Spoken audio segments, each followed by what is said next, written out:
Hello, my name's Izzy Zielinski, and today I wanted to talk about America's lack of a high-speed rail system as a form of transportation here.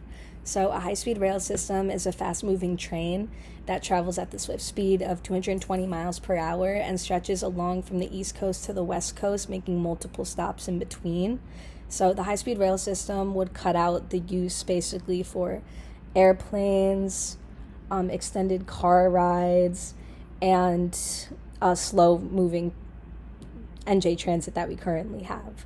So, say that you wanted to get from here to California and take a train. Normally, that would take I want to say around 2 days. If we had a high speed rail system, you would be able to get there in simply an hour.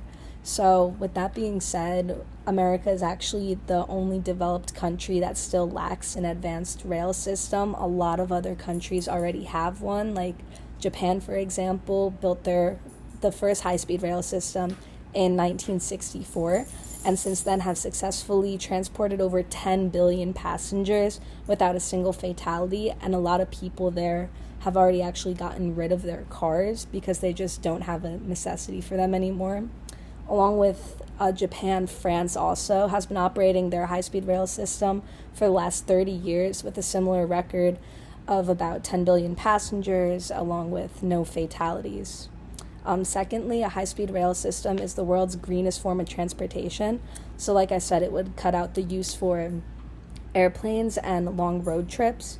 So basically, right now, America has an extremely high use for oil. It's currently responsible for 98% of our transportation. So with everybody going around using these methods of transportation, America right now is at 20 million barrels of oil a day. And with a high-speed rail system, that would cut a lot down because the rail system reduces carbon emissions with zero carbon transportation. So basically, if we had one, the earth would be a lot greener. And it would also offer different methods of transportation because, like I said, with the other countries, they got rid of their cars. People who are afraid of flying wouldn't want to take the flight. They could just go on a really quick train ride. And again, you wouldn't have to sit for a really super long time. You could just get there in a few hours. So obviously, it would be the more reasonable option for a lot of people. And lastly, the high-speed rail system would be great for the economy. It would attract a lot of tourism in cities with its stops, so a lot of people would want to be building restaurants or clothing shops for people to walk around while they wait, or hotels, apartments, housing people to stay who need to do commutes. And it would also attract a lot of contractors to build these businesses and houses nearby, which would be really profitable. And an abundance of jobs would come out of this construction. So people, again, with the contractors, they would be hired to build it. A lot of people would get jobs working in these restaurants, in these retail shops. And basically, it would just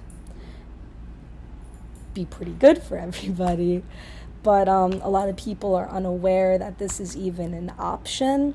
And I know that the AOC was talking about building one of these in her Green Care Act, and some people were against it because they think that it will cut out the need for air travel in total, but actually it just, like I said, is offering an alternative option of transportation that seems more appealing to a lot of people. I know personally my mother hates flying, and every time that we have to go to Florida to visit my grandparents, she would rather do a really long 2-day car trip instead of having to just take the 2-hour flight.